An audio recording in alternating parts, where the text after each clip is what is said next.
and a young Ukrainian bandura virtuoso by the name of Yaroslav Jus and his friend Valentin Bogdanov, and they were performing an instrumental cover of the Eurovision 2016 winning entry by Ukraine, performed by Jamala, and that was 1944. A song about Stalin's deportation of the Crimean Tatars during World War II. Yaroslav Jus and Valentin Bogdanov. Вітаю вас всіх, шановні радіослухачі, на радіопередачу «Наш голос» радіоукраїнського коріння по мережі PCJ Radio, яка подається вам англійською мовою з Британської Колумбії в Канаді. З вами Павліна Макварі. Дякую, що рішили перебути зі мною наступну годину. Hello there and welcome to Nash Holos Ukrainian Roots Radio, coming to you from Vancouver Island on the west coast of Canada, courtesy PCJ Radio International. I'm your host, Paulette Demchik-Macquarie, Pokrinska Pavlina, and I'm delighted to have you with me. In this hour, we'll have Ukrainian Jewish Heritage featuring an interview with Julia Korsunsky of rememberus.org, which works to commemorate Holocaust victims who perished in Ukraine. As well, an interview with Anna Dombrowska of Ottawa, who will be telling us about Ukrainian war veterans who are cycling across North America and will be stopping in Vancouver next week. And, of course, our usual proverb of the week, other items of interest, and great Ukrainian music. And coming up next, Alexei Kirikesha with Fata Morgana and Oi Upolinevka in the cornfield.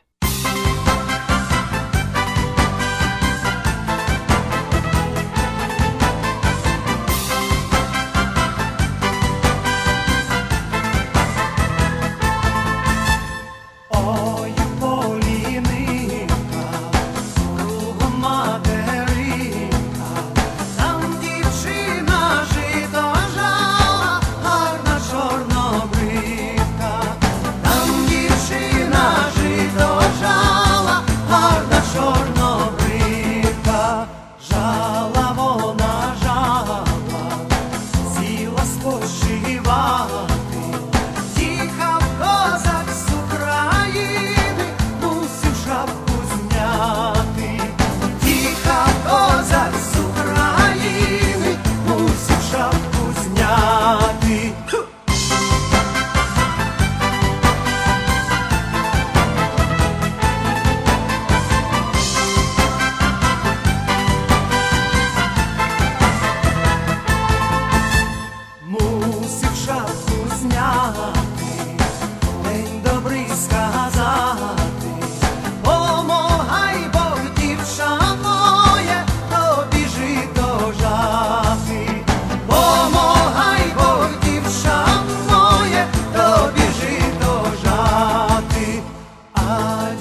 Темная ніч, тільки гради свистять вдалині, без зупинок і без вихідних лупить арта скажена.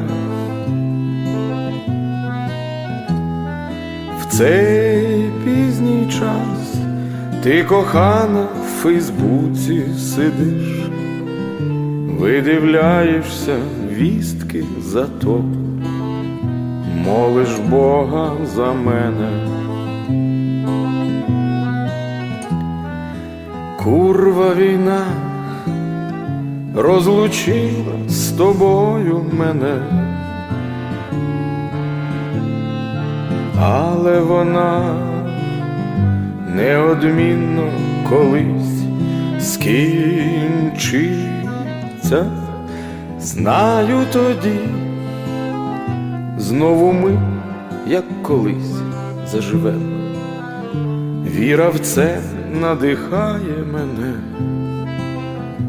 і з загарбником биться. Нечисть повзе, вже осілася міцно в Криму, пошматовано рідний Донець, біль у душах стражденних. Так як колись мій дідуньо фашистів смалив, так і я за поребрик зжену окупантів мерзенних. Голод і сніг, бруд окопів у нігті проріс, і лиш у сні все ошатно і променисто, хоч би на мить доторкнутись до тебе з дітьми, обійняти стареньких батьків, прогулятись по місту. Вже багатьох не побачиш у нашім строю, тіло в землі, але пам'ять про них нетлінна. Низько вклонись всім загиблим в нерівнім бою, всім, хто душу і тіло поклав за твою Україну.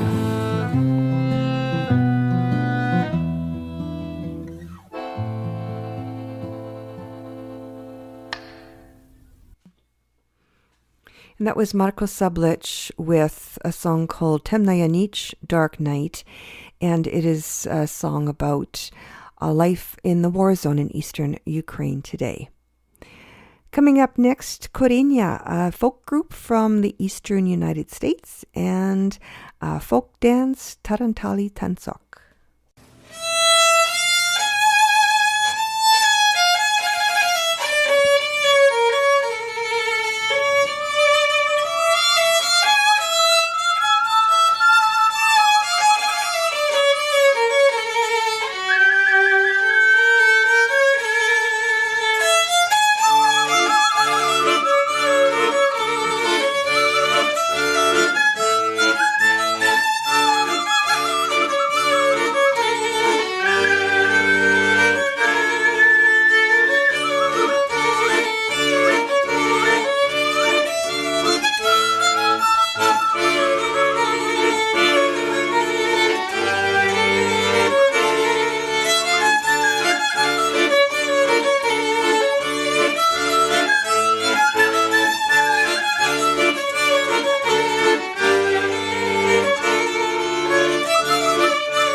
Ви слухаєте радіопередачу Nash Holos радіоукраїнського коріння по мережі PCJ Radio. Говорить Павліна. You're listening to Nash Holos Ukrainian Roots Radio, coming to you courtesy PCJ Radio International. I'm your host, Paulina. And now for a look at Ukraine's rich Jewish heritage, then and now, brought to you by the Ukrainian Jewish Encounter based in Toronto, Ontario.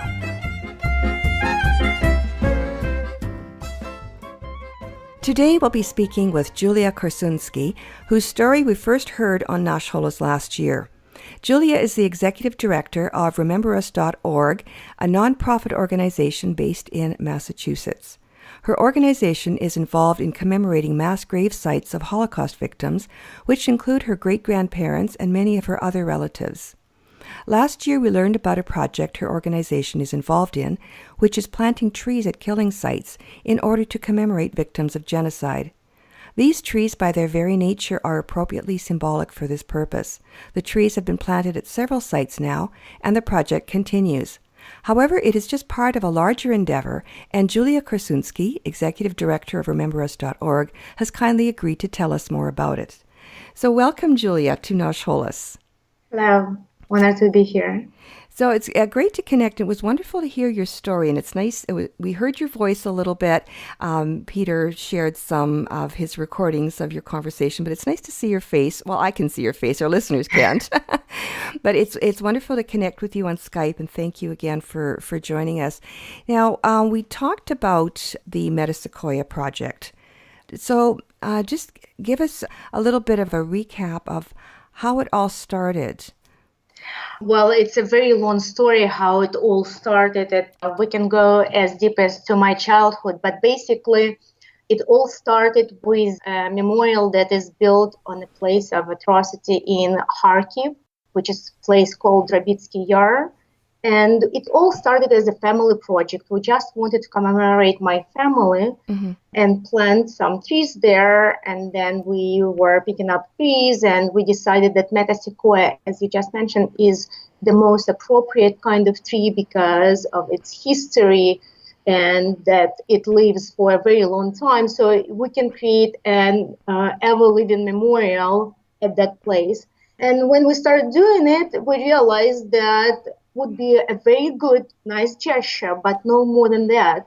And that this memorial particular needed much more help than we as a family could provide. And that's understanding was the beginning of our organization. So as soon as we planted trees there, we were asked to plant trees at other places, and that started the whole program and framework. Now, yar is a Ukrainian word for ravine, right? And yes. Babin Yar is quite familiar, I think, to anybody who has studied the Holocaust or is aware of the Holocaust in Ukraine, because that's located in Kyiv, and they recently commemorated their 75th anniversary of that atrocity. But this happened many other places in what is now Ukraine and Poland and other parts of Eastern Europe, where a lot of the Holocaust was by bullets, essentially. And you found your family in Drabitsky Yar, yes. Drabitsky Yar, and that is near Kharkiv in eastern Ukraine. And how did your family discover your roots going back there? You said it was your great-grandparents, the parish there. Right, and as I said, the story started basically in my childhood when once when I was a child, I've learned in school about Babi Yar. And I came home, and I was amazed that something like that could happen in my country, because I've heard about Holocaust, but I thought Holocaust was somewhere in some far away land. Yeah. I didn't realize that it was in Ukraine too, or rather in the Soviet Union. So I came home and I started talking to my grandmother about it, and she got very emotional, and she just said, "Stop talking about it. I don't need to hear about Babi Yar. Drabitsky Yar is right here, and your family is there." And that was probably 30-second conversation that I remembered as a child. But only as an adult, I came back to that memory. And for the first time, I went to Drabitsky Yar already as a visitor to Ukraine from the United States, which was very recently. And only standing there on that soil, that when the understanding of what happened really was a big revelation to me. It's a very strange and very scary, to tell you the truth, an experience. Yeah, I would think it would be. Now, you grew up in Ukraine. How long have you been in the States? Almost 30 years, 29 years. Okay, but you were a child. Now, you have a daughter. I wasn't a child. I was a young adult. Yes, I have a daughter. I have a son as well, but our son is not part of the organization, but our daughter is. We started an organization, three of us, my husband, myself, and our daughter. Okay, so let's talk about the organization and rememberus.org. So when we saw that we can really help only by creating a formal structure, by formalizing it, my husband and I started doing it, and our daughter was very supportive, and she became also part of this process.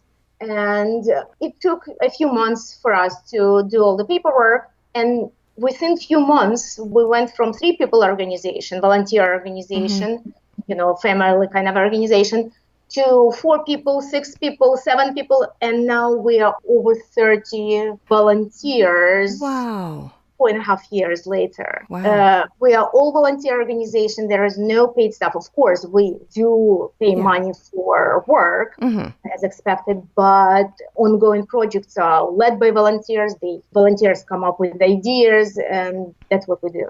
Wow. So the trees, you said that was your family, an idea to commemorate your own family site. So who is it that asked you next to plant it elsewhere? I think the next one was Kremenchuk. We now have a long list of communities that we're working with. And Yar, yes, that's a Ukrainian name for a ravine. And Baby Yar is the only one that is known. Right. But there are over 1,000 yars and places like that. And in some of them are thousands of people were murdered. Yeah. And in some of them, hundreds or even a few people.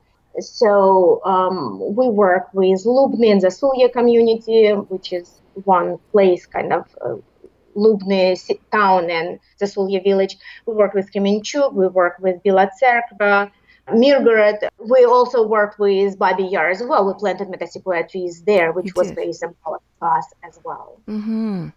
So this project has grown and it's continuing to grow.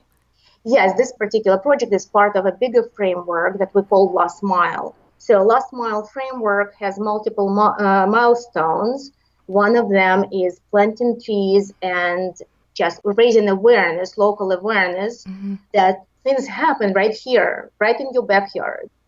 As a next milestone to this Last Mile framework, we create a Holocaust memorial, a Holocaust museum or exhibition in a local school. And examples of such exhibitions are in Lubny or Zasulya and Kremenchuk. We also, as a next step, we not only create those artifacts, but we also create a means to learn from those places. So we organize and sponsor ongoing school and college tours to places atrocities and to the museum, so kids can be educated at the place, because it's completely different from when your teacher is standing in front of you and trying to tell you stories and numbers versus when you're standing there on the soil. It's a completely different experience. So that's complete framework. And then we come to US and we tell those stories here, and that completes our full circle. And that's why it's called Last Mile. We go last mile, we go to the place, collect the information, do our projects there. And the last mile is the final. Yes, that's exactly why. Lots of us is in IT industry, and last mile is a very common term in IT industry and communications. Oh, I didn't realize. So you're in the IT business then? Yes, I am in IT. My husband is in IT. And me, as I said, we're all volunteers. So we have people from many different industries. We have lots of students. That's our biggest group of volunteers, high school and college students. And so these volunteers, you've said you've got over 30 now. And where are they located? All over US and all over Ukraine. We have people in Boston, Washington, D.C., in New York, and we have people in Kharkov, Mirgorod, Lubny, Zasulia, Kremenchuk, Kiev, Bila Tserkva, and I'm probably missing some communities. Right? So what are some of the tasks that these volunteers are involved in? Oh, a lot, actually. They do a lot, and they do absolutely wonderful job.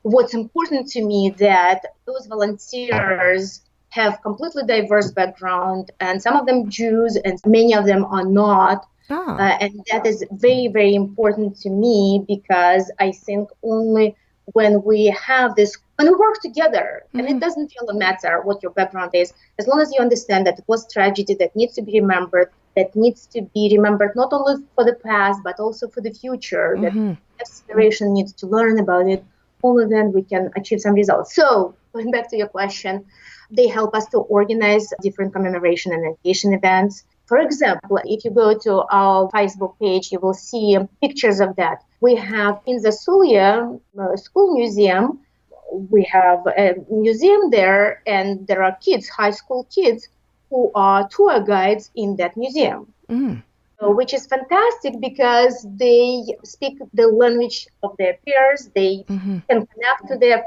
friends much better than if that was done by adults only. Of course, they work with the director, school director there. He guides them, but they are the ones who are actually doing the work. Similar things is done in Kharkiv, where we didn't build any museum, but we do have ongoing tours, volunteer tour guides there. What about people listening here in North America? What would a volunteer be doing here? Here, what we do, also lots of different things. Another example, we have face-to-face presentations. And someone called me last year, 2 years ago, and the lady said, well, you usually do face-to-face presentation in front of the kids or grown-ups, but younger generation. Have you thought of doing it in front of the older people? And I was at first taken aback because I didn't realize what was the goal. And she said, well, if we talk to seniors, if you talk to veterans, they need to see that there is someone who is picking up the button of that knowledge, that there is a continuity of that knowledge. And I thought, wow, that sounds like a good idea. So this lady worked with someone in our team and organized the first presentation. And presentation is done by our local high school students. And it was one of the most emotional presentations because they were talking to seniors, to people who actually lived through those events. And that became our ongoing program. And that program is very beneficial for both sides. And in fact, in that program, we uncovered that one of the righteous among the nations lives right here in our area. So our students were able to connect to him, to get his story, to record that story, which was also very valuable. Wow, wonderful work you're doing. And the Last Mile Project is only one of many. So you've got shtetl tours. Just give us a little bit of an idea of what that's about and some of the other projects you're involved in. So Forgotten Shtetl Trips is also a very interesting and very popular project. What we do, we take our volunteers from Ukraine and from US, and we take them into those places where atrocities were and where Jewish community used to live, and we show them how Jewish community lived together with Ukrainian community, how it used to look. And believe it or not, there are lots of historical artifacts there, and there are enough older people who know and can tell different stories of Holocaust and stories that they've heard even prior to Holocaust, stories of family stories. So it's a very interesting and very popular program as well. Is this just for volunteers or is it open to the public? For now, it's just for volunteers and teachers. Okay. I think in expanding it next year, probably to open it to public. But for now, it's on a smaller scale. We're about to go on our third trip this summer. This summer will be your third. I see. So if somebody wanted to get involved with your organization, support your organization, what are your needs? Immediate need, I'm going to be frank about it, are funds. That's the hardest. Yeah. It just happened that none of us is a professional fundraiser, so that's our biggest challenge. So if people want to get involved, have idea of the project to implement on site, I'm happy to talk about it. They can get in touch with me via either email or Facebook, or if someone wants to maybe donate, we would be glad. So donations or volunteer help for fundraising. Yes. Yeah, and you were saying everybody is a volunteer, so this is all done from the heart, and there's a personal reason to be involved, and I guess personal satisfaction as well through the work. Exactly. We are volunteers. We're doing it not for financial gain or a project that we do for living. So motivation should be your personal, what you want to do. Your passion. Your personal passion. Yeah, I guess that's the word. Yeah, awesome. So tell us again, Julia, how to reach you. I have a Facebook page. It's rememberus.org. And we have a web page, rememberus.org.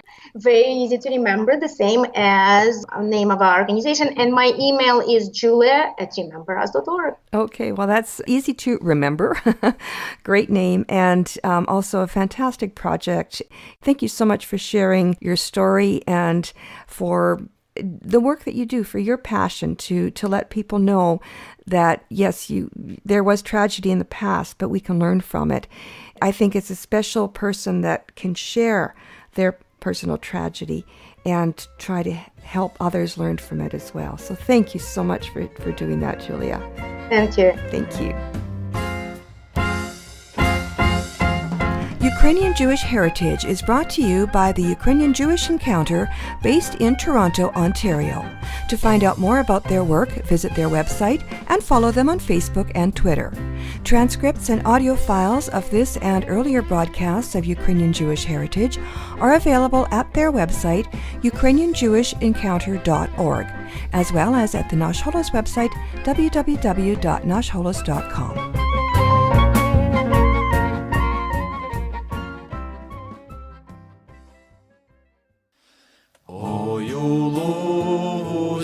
Під Донбасом в кроваву годину повставали наші хлопці знов за батьківщину, повставали наші хлопці знов за батьківщину.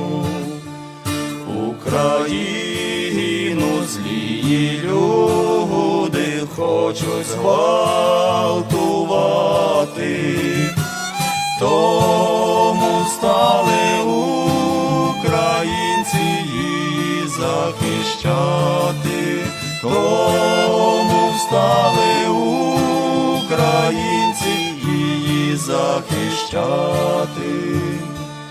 Із всієї України зібрались завзяті, грудьми встали до загину рятувати матір, грудьми встали до загину рятувати матір.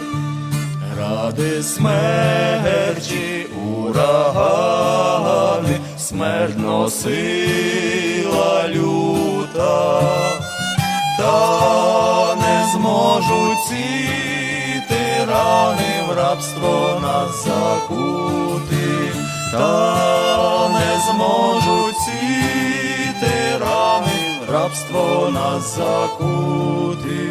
Буде жити добра слава на землі козацькій, і збереже Бог державу у любові братській, і збереже Бог державу у любові братській.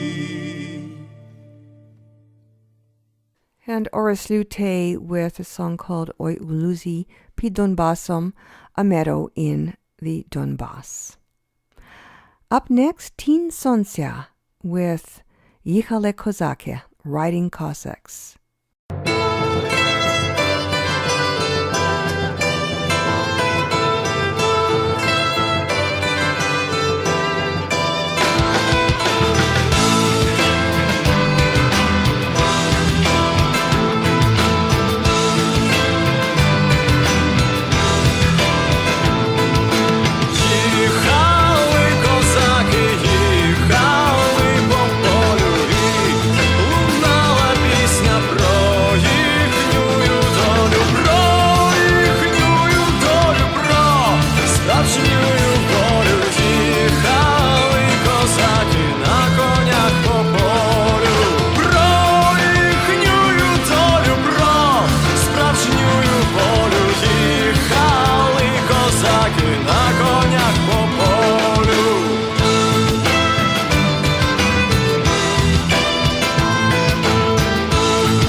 Пташина б'ється, віддала кохання хлопцю молодому. Їхали козаки, їхали додому. Віддала кохання хлопцю молодому. Їхали козаки, їхали.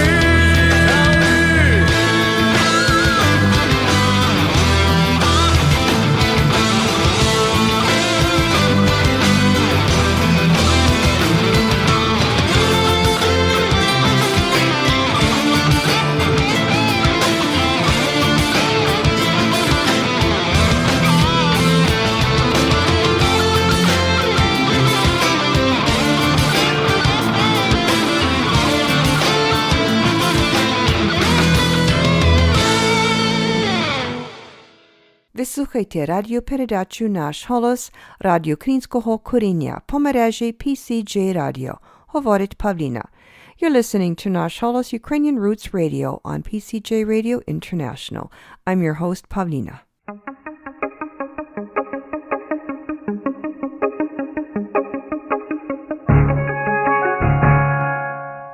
On Wednesday, June 13th, a team of 10 Ukrainian cyclists on a transcontinental tour will be stopping in Vancouver. The tour is called Chumak Way, and the cyclists are Ukrainian cycling enthusiasts and veterans of the war in eastern Ukraine. The goal of the tour is to raise awareness of the need for peace in eastern Ukraine and other war-torn areas of the world. Anna Dombrowska is in charge of public relations for the U.S. and Canada for the Chumak cycling tour. She joins us now by Skype to tell us all about it. So welcome, Anna. Вітаю. Дякую, Pavlina. It's great to be on your program, and thank you for the invitation. So, as you mentioned, Chumak Way cycling tour is a tour across U.S. and Canada, and it's a tour for peace. And 10 Ukrainian volunteers and war veterans will be cycling 10,000 kilometers in 100 days from Pacific to Atlantic. Wow.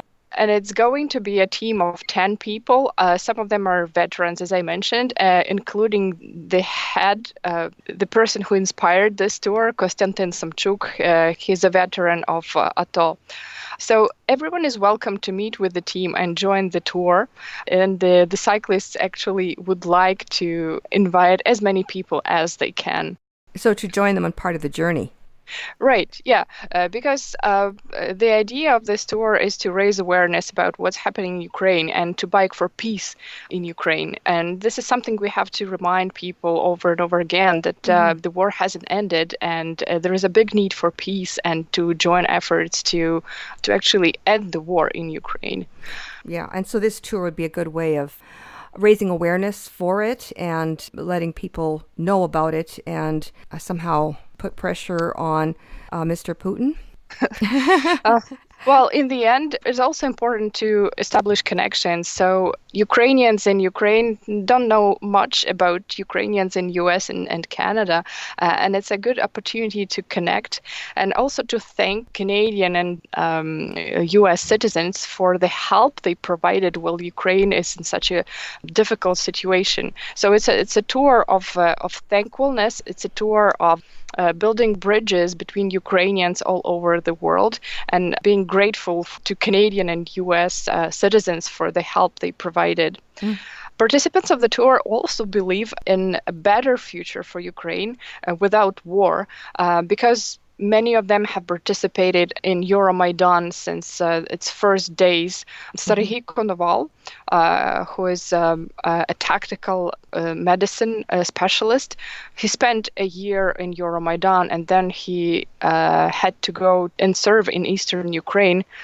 So these people have seen the war and they know there is much more that Ukraine can do without the war. So they believe in better future for Ukraine. And that's why they want to show with their tour what Ukraine can do. That's why they're bringing innovations. They're bringing something that people, despite the war, are able to create in Ukraine. And they're bringing, that's why they're cycling. So, and the cycling culture is a very positive thing for your health, for connecting with people, for sustainability. So that's kind of a symbol that they want to show that Ukraine can do more if it's not stopped by all these nasty things that are happening in the East. The innovations that I mentioned are produced in Ukraine. So one of them is a Delfast bike. It's an electric bike that is recorded in the Guinness World Book of Records for the longest single ride for a single charge that is over 300 miles. Wow. Yeah, we didn't know about it until we found out about the Chumak Way tour. Wow. And another innovation, I would say it's an older innovation, but at that time that was a breakthrough. So this is a Ukrainian bike that was produced in Soviet times in Ukraine in the 80s. It's a super light track bike called NA. Just to give you an idea what it is, it was created by Antonov airplane plant. In the 80s. That was the lightest bicycle, I would say, in the whole world. The weight of the frame of this bicycle was 2.8 kilograms. Really? And many Ukrainian cyclists won first places and gold medals in world championships on this bike. Wow, sounds like you can fold it up and put it in your suitcase.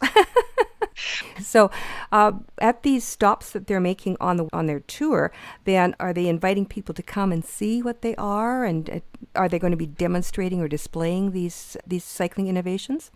Yeah, that's the idea, just to showcase what good things can be produced in Ukraine and to draw interest of Canadians to these innovations. The team stops in different places. If we're talking about the route, they started in Los Angeles. It's a big city. They have a lot of time there, and there is a big amount of people who can come over and actually participate in a meeting. So in major towns, in major cities, there will be a meeting, of course, and there will be a possibility for the cyclists to test drive and to see those innovations. Great. So I'll find out the details for Vancouver in a minute, but you said this started in LA on, May 23rd? And it's going to how many places in 100 days? Roughly 400 towns and cities in 100 days. 400 towns in 100 days. Wow. Yeah. They're moving quite fast, and it's roughly 100 kilometers per day if you're not counting stops. So it could be up to 150, 190 kilometers per day of travel. Did they actually come prepared? Because I know a lot of Europeans don't realize how vast North America is, and just the distances between the cities. There aren't. It's not Siloa after Siloa, just a few miles down, or kilometers down from the next Siloa. Have they been surprised at all, or did they study the geography and the topography extensively before they embarked on this very ambitious project? Well, they have a really good navigation specialist who is Maxim Semak. Some of the organizers know his name because he was connecting with the Ukrainians all over the route. So Maxim did a professional GPS routing for the tour, and they know exactly how much elevation they will get this or that day, and where are they going, and how many kilometers. So at this point, since May 23rd, they are on track. So they are on time, despite all the difficulties that they have faced so far. Such as? Basically, the weather, the wind. When the wind is blowing into your face, it's really difficult to make all those kilometers. And also, there were some health problems and issues, but it's all fine. They're tough guys, and there is also a girl whose name is Olga, who's in the team. Wow.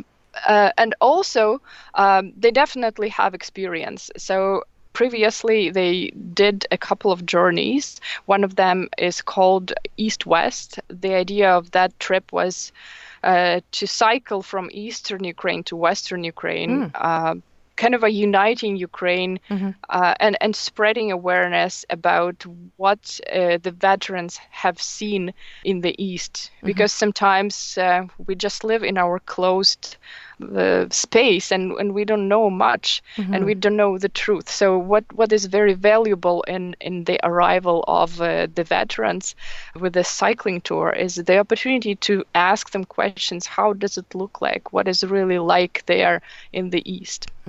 Another trip was Ukrainians in Europe. That was a very similar trip because it took them 100 days and 10,000 kilometers and 16 countries of Europe. Okay.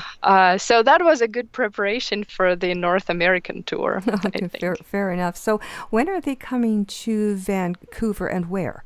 They're crossing the border, just coming from Washington State to Vancouver on June 13th, according to the schedule.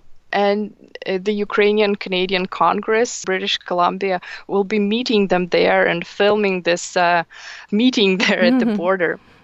And from the border, where will they be available to the public? On June 14th at 7 p.m., the UCC British Columbia, together with Maple Hope Foundation, are organizing a meeting for everyone, the Ukrainian community and the cycling clubs. And so everyone is welcome at that meeting. The meeting would take place at 7 p.m. at BCIT campus, room SE06, Talos Theater. Okay. Everyone's welcome there, and Ukrainian Canadian Film Festival is also our partner. It's based in Ottawa, but it's happens all over Canada as well, and they will provide a documentary by one of the Ukrainian directors. At this meeting, there will be a film screening as well as an opportunity to meet the cyclists? Yes. Yeah. Okay. And also on June 15th at 6 p.m., there will be a bike ride. Of course, if you have cyclists, you have to join them on the bikes. The exact place will be announced. If you would like more information, you can contact Natalia Yatskevich, president of UCC British Columbia, 778-899-8048. Awesome. So is there any place online people can find out more information? Yes, absolutely. Most of the communication of the tour happened on Facebook, and it's a great platform to connect and find out more about the events, perhaps before Vancouver or later on. So the Facebook page is Chumak Way America. And also we have Twitter account and Instagram if you would like to see pictures, as well as a special sports tracking program called Strava. All the information is gathered at proidesvit.org website.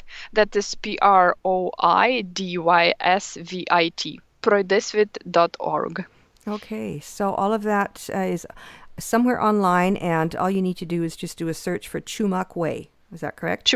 Chumak Way 2018 or Chumak Way. Okay, super. Well, it sounds like a fantastic event. Now, you're a cyclist yourself, but you're not in Vancouver. You're in Ottawa, so people won't be able to meet you here, but they will be able to meet these 10 cyclists and perhaps join them for part of this journey that is going to be going eastern Canada, down the States, and up again to Canada, and then finally Washington, I believe, is where it's going to wrap up. Yes, in New York and Washington, there will be final events. Specifically, the Day of Independence in Ukraine is planned to be celebrated in New York, with a lot of Ukrainian community being there, and I believe a marathon or kind of a half marathon. And also in Washington, the capital of the United States, where the embassy of Ukraine is situated, there will be another celebration. It's planned on August 29th, but we will be updating everyone about the exact date and time. So everybody's welcome to be there, and everybody's welcome to find out about the schedule of the tour online. There are so many places where you can meet the cyclists and to join them, and it doesn't matter if you're Ukrainian or not. Everybody's very welcome if you would like to bike for peace. Awesome. Well, thank you so much, Anna, for sharing all this information, and good luck with the planning of the rest of this very ambitious tour, and I look forward to seeing the cyclists in Vancouver. Thank you very much, Pavlina. It was a pleasure talking to you. And likewise. Take care.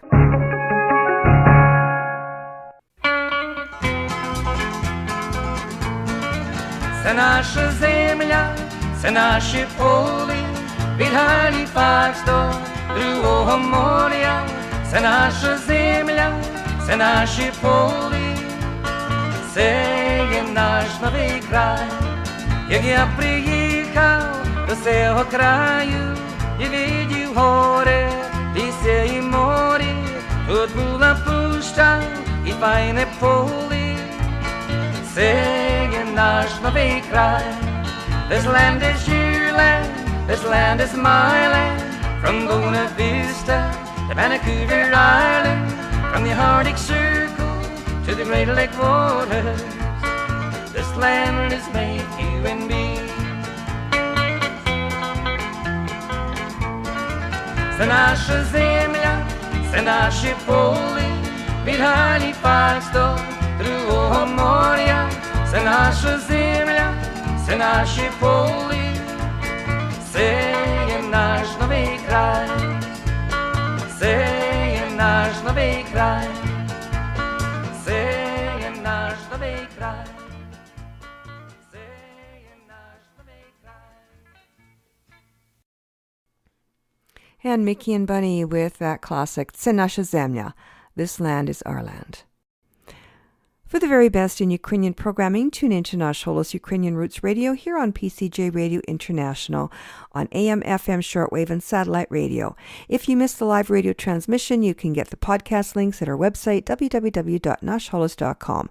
So please do visit us there in between broadcasts, as well as our Facebook page and Twitter.